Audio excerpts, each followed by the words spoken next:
The call came while I was still cleaning blood from my hands. Not enemy blood, just mine. A torn knuckle from training. "Lieutenant," the sheriff's voice cracked across 1,000 miles. "A biker gang burned down your family's farmhouse. Your father and mother, they didn't make it." The room went still. My fellow soldiers looked at me, waiting. I didn't move. Grief didn't come, not yet. Only calculation. My captain broke the silence. 72 hours of compassionate leave. Do what you have to do. I nodded.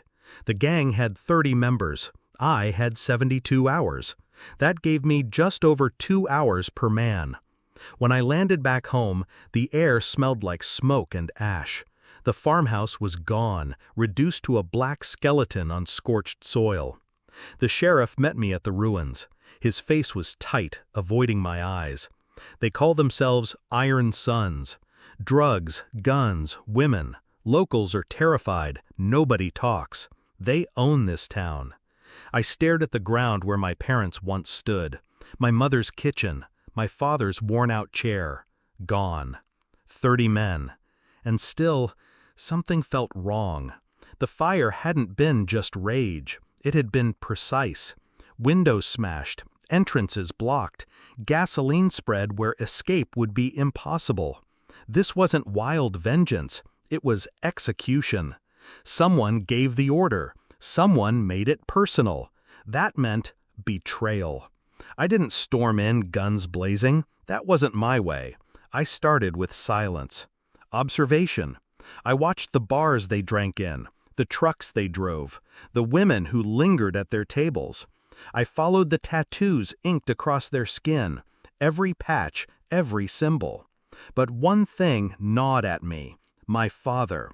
He'd once run supplies for some of these men, decades back. Small favors, debts, survival. But he'd cut ties. Proud of it. He told me more than once, "You don't shake hands with devils and expect clean fingers." So why target him now?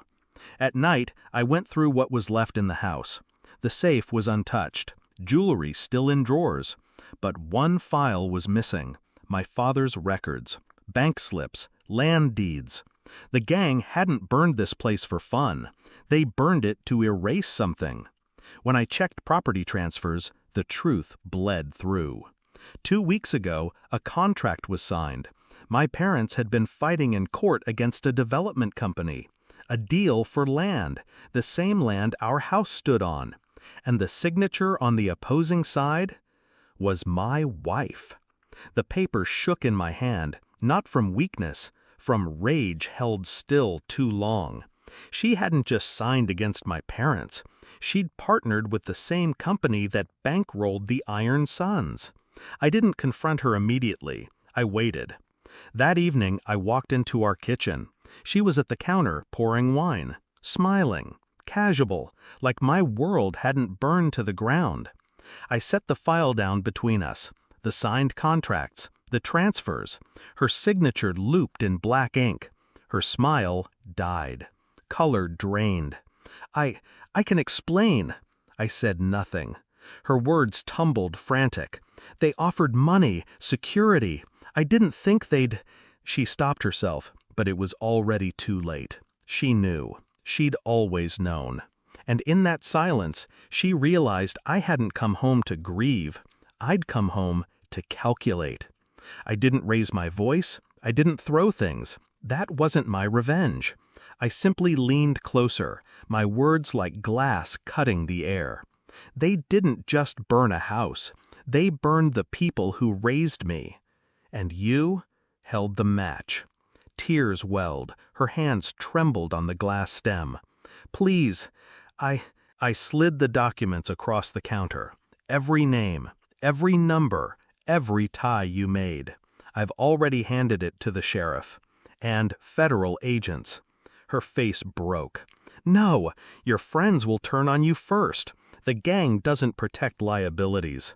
I watched the panic settle in, the realization she was cornered, not by guns, by truth. I didn't stay to hear her beg. I walked out, leaving her to drown in the trap she built herself. The farmhouse was gone, My parents, too. But in the ashes, I found clarity. Betrayal doesn't always come from enemies with knives. Sometimes it comes from the hand you trusted most. The Iron Sons would tear themselves apart now. No loyalty survives exposure. And my wife? She would learn that power gained through fire only leaves you with smoke. I didn't feel pity or loss, only silence. A silence sharper than grief, colder than rage. I'd counted the hours. 30 men, 1 wife, and I still had time left. Some things don't need bullets to kill. They just need the truth, delivered at the right hour.